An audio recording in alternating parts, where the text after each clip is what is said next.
Gün сайын ооругандар көбөйүп атат. Гепатит жылына 1000-2000 адам өсүп атат. Жума сайын Индияга, Турцияга кетип атат, операция жасат. 2 миллион, 3 миллиондон чыгымдар кетип атат. Мен суранып атам силерден, урматтуу депутаттар. Мен ошол региондо жашаймын. Ошол жерде мен суу ичемин. Мен туугандарым суу ичет. Мен ушу элим ошол жерден суу ичет. Туура кабыл алыңыздар. Мен деле ишкерлерди колдоймун. Ишкерлер мынакей бизге жумуш топ түзөт, мамлекетке бюджетине каражат алып келет. Мен ишкерлерге каршылык жерим жок. Кубат Хусейнкулович. Замир Душанович айтып аткан немеси, бул айтып атат, каршы эмес. Действительно, бизнести деле колдош керек. Но бирок эгер ошол бизнестин жыйынтыгы элдин ден соолугуна түздөн түз зыян келтирип атса, муну кантип көңүлгө албайбыз? Акыркы маалыматка бергенде Таш-Көмүрдүн аймактык ооруканасы 1 жылда 500 гепатит кошулуп атат. 1 жылда. А мен башка аксыны, нокенди айтпай эле коеюн. 1 жылда 1000-ден 2000ге чейин адамдар ушул гепатитке кабылып атат. Да барган ошо. Агай, мага бир эле суроого жооп бериңизчи. Бул мыйзам жанагы жердеги жанагы айтылып аткан депутат Мамасадыкка айтып аткан проблеманы чечеби бул мыйзам? Чечеби? Чечет, мен кепилмин десеңер добуш берели за деп. Чечеби? Жок, мен айта албайм ошол. Аны карабайсыздар, кандай болот? Иретке келтириши. Сиз айтыңыз, чечеби? Мамлекеттик маанидеги балык чарбалык көлмөлөр бар, Пысык көл, Соң көл, Көл Улак көлдөрү, ошондой эле Орто Токой, Киров, Базар Коргон суу сатагыч саналат. Бул жерден алым салынып атат. Токтогул, Курсай, Таш-Көмүр, Үч Коргон, Шамалды Сай. Экинчи маселе көтөрөлү, аквакультура, балык улоо жана суу биологиялык жыштарын коргоо жөнүндө Кыргыз мыйзам өзгөртүү киргизүү жана Кыргыз аймагына балык улоочу синтетикалык торлорду электр менен кармоо сусундарды алып келүүгө, өндүрүүгө, даярдоого, сатууга жана пайдаланууга тыюу салуу жөнүндө Кыргыз мыйзамынын күчүн жогот деп таануу тууралуу Кыргыз мыйзам долбоору экинчи окуу. Баяндамачы Айыл чарба министрлиги сунуш түшкөн экен өкмөттүккө, анан Айша Ташбашева, Замир Душановичтики. Эки сунуш. Анда суроо жоопту көтөрөлү. Хорошо, Замир Душанович. Рахмат, төрага. Саламатсыңар, урматтуу депутаттар. Ушул эле мыйзам долбооруна биз сунуш бергенбиз 5-пункттун 2 бөлүгүнөн.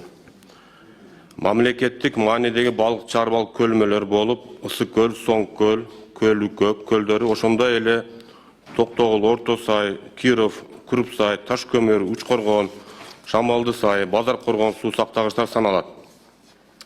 Жогорудагы аталган суу сактагычтардын катарынан Токтогул, Крупсай, Таш-Көмүр, Үч Коргон, Шамалды Сай суу сактагычтардын тизмеден алып салууну сунуштайм.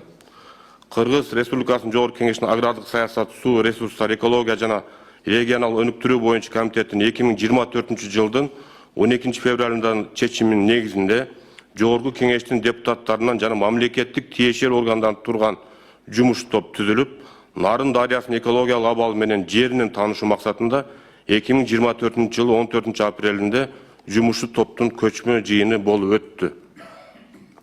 Көчмө жыйындын жүрүшүндө жаратылыш ресурстар, экология жана техникалык көзөмөл министрлигинин экологиялык жана техникалык көзөмөл кызматы тарабынан Нарын дарыясына жайгашкан балык чарбанын садогунан суунун химиялык курамын аныктоо үчүн проба алынган. Алынган суунун пробасына химиялык анализдин жыйынтыгы боюнча марганецтин 3 эсе ашыкча болгондугу аныкталган. Марганец бул химиялык металл ичүүчү суунун курамында болсо, топтолгон боор ооруларына коркунуч туудурат. Мындан тышкары суу менен кошо ичилген марганец ичеге, сөөккө, бөйрөккө, ички секреция бездерине кирип, ал тургай мээге да таасир этүүчү касиетке ээ деп мынакей министрлик корутунду берип атат. Аманкан Батырбекович. Биз Жогорку Кеңештен жумуш топ түзүлүп, жеринде барып, балык чарба боюнча ишкерлер менен жолугуп, ал жерде жыйын өткөрдүк. Мына өзүңүз катыштыңыз, Ошол жерде жыйындардагы бардык ушул айылдын тургундары ушул нааразычылыктарын билдирди. Аманкан Батырбекович. Бүгүнкү күндө акыркы аймактык ооруканалардын берген маалыматы боюнча ушул боор оорулар 3 эсе көбөйгөн. 3 эсе көбөйгөн.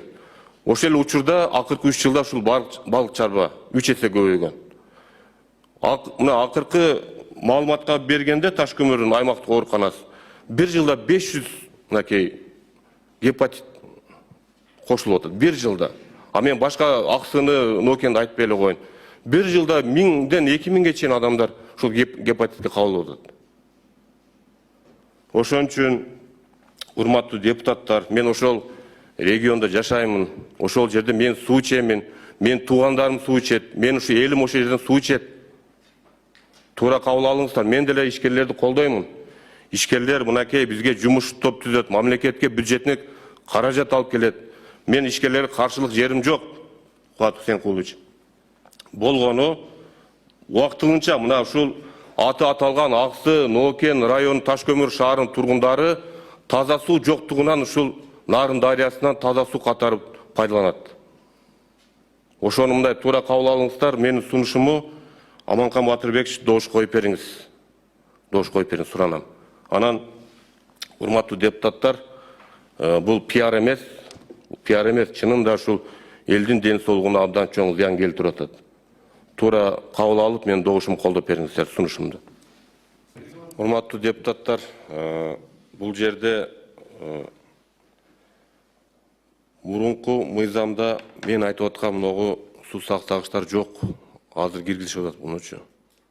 Мен деле ишкерлерге каршы эмесмин. Мен мыйзамды сүйлөп атам. Урматтуу депутаттар, карасаңар, мен корутундун мен сүйлөп атам. Жумушу топ, шу агрардык комитеттин жумуш топ барып, көрүп, билип келип, азаттык иликтеп бүткөндөн кийин келип 3 ай күттү. 3 айдан кийин министрлик мындай корутундун чыгарып берип атат. Бул мыйзамдуу да мен сүйлөгөнүм.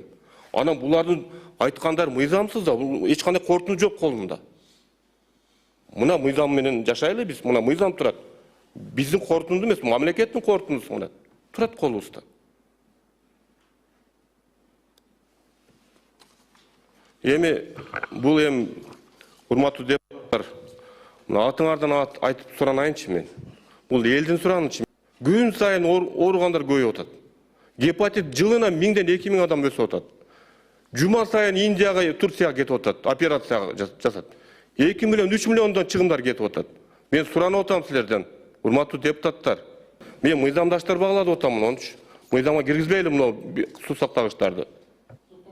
Булар лицензияны берип койгон. 1 метр Нарын дарыясынын бетине 1 метр жер калган эмес. Бардыгына лицензия берип түшкөн. Булар ошону мыйзамдаштырайлы деп атат.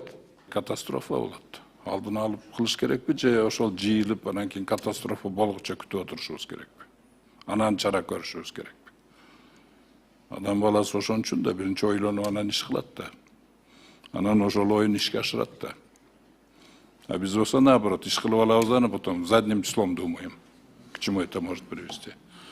Ошого эмеде бул жерде анан жанагы Замир Дүйшөнович айтып аткан немеси, бул айтып атат, каршы эмес. Действительно, бизнести деле колдош керек. Но бирок эгер ошол бизнестин жыйынтыгы элдин ден соолугуна түздөн түз зыян келтирип атса, муну кантип көңүлгө албайбыз? Ошондуктан бул эме жөнүндө сөз болуп атат. Ал ошол жээктен 30 миллион канча деген эл ичип атат экен ошол сууду. Анан ошол эл ичип аткан суудун таза суу маселесин чечип бергиле да биринчи. Чечиш керек да биринчи. Анан кийин жанагы иштеринде кыла берсе болот. А эмне эчтекен чечпей туруп эле, давай вперед, за счет здоровья элдин ден соолугунун эсебинен бизнес кылыш керек. Бул болбогон нерсе да. Бизнес эмне үчүн кылынат? Элдин деңгээлине де бардыңар эле артып атпайсыңарбы? Бизнес, чтобы экономика көтөрүп, элдин жашоо тиричилигин көтөрүлгөнгө дейт. Биягыдан канча бир 100 кишиге неме иш орун жайын түзүп берип туруп, 100 миңден кишинин ден соолугун өлтүрө беребизби? Бул эмне деген экономика бул? Бул эмне деген саясат? Биринчи ошол таза суу маселесин чечип бердиле да. Биринчи чечиш керек. Чече албасаңар, значит токтотуп туруш керек, чечилгиче. Же срочный порядке токтотуп туруп, чечип, анан кийин жанагы иштерди ишке ашыра бериш керек. Одно другому не должно противоречить. Ошого айтам да, бизнес, элдин ден соолугуна каршы болуп аткан бизнес, ол бизнес эмес бул. Бул жөн эле акча кылуу, определенный кругтардын. Ошого мен ойлойм, замирек душ алыштын эмесини колдоп бериш керек. Временный токтотуп туруш керек ал жердеги эмен. Тем более азыр бузулуп, алдын алып туруп эле уже бүт бар лицензиялар берип койгон уже. Кандай болсун бул? Бул вообще биз мамлекетпизби же эмнебиз? Анан кийин жанагы өзүбүздүн элибизди мындай ойлойбуз же ойлобойбузбу? Же кырып таштай беребизби бир 10-га жакын, 20-га жакын кишинин кызыкчылыгы үчүн эле? Мындай болбойт да. Вот, анан жанагындай эмелерди прежде чем ар бирибиз эксперт болуп өзүнчө эле корутун чыгарып койгон болбойт да. Астына түшүп калып анан зыяны жок деп. Бул ким доказать этти муну? То, что тяжелый металлдар ден соолукка зыян экени бул доказано. А астыга отуруп калып зыян тийбейт экен бул күмөн бул чоң. Ошондуктан мен замирек душ алыштын эмесин колдоп беришке чакырам силердин баарына. Рахмат. Өкмөткө таң калам да менчи. Лабораторияңардан заключениени чыгарып келиптиңер, 3 заключение. Момдай зыян деп. Анан артынан бул мыйзамды алып келип атасыңар да. Эми биз менен ойноп атасыңар силер. Бул оюн бул. Коллегалар айткандай, силер жакшы, биз жаманбызбы? Элдин ден соолугуна зыян келип аткан нерсени бейтарап кылышыңар керек да силер. Анан биздики мына моундай бар, мен депутаттарга салып бер, голосовать этсин, а эл тияктуу ооруй берсинби? Служебный подлог кылып атасыңарбы же саботаж кылып атасыңарбы элдин ден соолугуна? Момдай мун зыяныңар бар, бирок силер депутаттар мыйзамды кабыл алып берилет. Андай болбойт да. Мен каршымын бул мыйзамга. Азыр каршы добуш берүүгө чакырам баарыңарды. Эгер могу 2-нчи статьянын Мамасадыков депутаттыкын аны кабыл алалы десеңер, анда айырбы керек. Тияктагы бизнести токтоткон тасыңар, протокол менен өлө берсин да мыйзам менен кандай болсун ошол. Ошон үчүн урматтуу депутаттар, бул чатак мыйзам, муну оңдоп, түздөп, жанагыларды иретке келтирмейинче муну жылдырып туруш керек күзгө чейин. Да керек, бир тармакты алып баратабыз Алишер Ташбаевич, бирок анан протокол менен өлө берсин, мыйзам менен өлбөйт деп кепилип бересизби сиз, кепилдик болосузбу? Жок, эми бул мыйзамдын максаты баардык нормаларды иретке келтирели деген эле. Элдин ден соолугунун нормасын кантип иретке келтиресиңер? Силердин 3 заключениеңер турат. Эми бизде мындай болгон да. Өткөндө бул план боюнча бул мыйзам долбоору келатат. Анан депутаттык комиссия менен мен Депутат Мамасадыкка айтып аткан проблеманы чечеби бул мыйзам? Чечеби? Чечет, мен кепилмин десеңер добуш берели за деп. Чечеби? жок, эми мен айта албайм ошол. Аны карабайсыңар, кандай болот? Иретке келтириш. Сиз айттыңыз, чечеби? Булбак Ача. Жок, мага кереги жок. Чечеби, чечпейби? Ошону айтыңыз. Проблема балыкта эмес, чечет. Проблема Кантип балыкта чечет? эмес. Эми чечет деп айт десе эле айтып бересиз. Гепатит ооруну адамга жугузбайт. Гепатит суудан жукпайт. Булбак. Сиз аны жакшы билесиз. Рыба не является переносчиком. Там проблема в другом. Жанагы айтып аткан Мамасадыков айтып аткан Проблема чечеби? башка жакта жатат. Жок, ошол чечеби ушул мыйзам? Мыйзам сөз түрүндө барын чечиш керек. Сиз Жалпылабай түз айтып бериңизчи, пожалуйста. Жалпылабай түз Проблема айтыңыз. здравоохранениеда, проблема сууда, сууну тазалоо, саркын сууну түшүрүү боюнча комплекстүү түрүндө да. Аквакультура мыйзамы кантип канализация маселелерин чечет. Замир Дүйшалиевич. Сиз жооп бериңизчи, бул жерде гепатит деген жер жок, организмдечи, химиялык элементти. Бул жерде массовый боор ооруга кептелет деп атат. Сиз жооп бериңиз. Боор оорудан кийин гепатит болобу, болбойбу? Сиз Боор оору өтүшүп кеткенден кийин гепатит болобу, болбойбу? мен доктор эмесмин, бирок бир нерсени сизге дагы баягы көчмө жыйын болгондо дагы мен дагы катышканмын. Ошондо маселе көтөрүлгөндө түздөн түз ушу балык чарбалардан боор оорулары күчөйүп атат, көбөйүп атат деген суроо болгондо саламаттык сактоо министрлиги өкүлү түшүндүрүп берген. эмнеден бороо көбөйүп атат деп, эмнеден болот деп. Балыктын дагы бир жолу кайталап коеюн, урматтуу Жогорку Кеңештин депутаттары, балыктан гепатит жукпайт. Албакдарлык көч. Кече ошол саламаттык сактоо министринин орун басары келди. Ынанды ушу менен. Но корутууну көрүп ынанды. Бу жерде гепатит деген жер жок. Бул жерде боор ооруну пайда кылат, массовый суудан деп атат. Боор оору өтүшкөндөн кийин гепатит болобу? Замир Дүйшекевич Мамасадыктын сунушу биринчи берене аквакультура, балык уулоо жана суу биологиялык ресурстарды коргоо жөнүндө Республикасынын мыйзамын эркинтөө гезити 2023-жылдын 25 март номер 25 төмөнкүдө өзгөртүүлөр киргизилсин. 5-пункттун А пунктчасын 2 бөлүгүнө төмөнкү аталыштар алынып салынсын.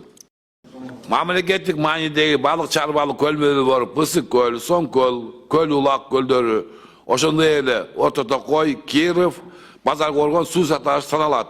Бул жерден алынып салынып атат. Токтогул, Курсай, Ташкөмүр, Үчкоргон, Шамалдысай. Туурабы? Замирбек Дүйшалиевич Мамасадыктын сунушун добуш коём, добуш берип койгуңуздар. Макул, кабыл алынды.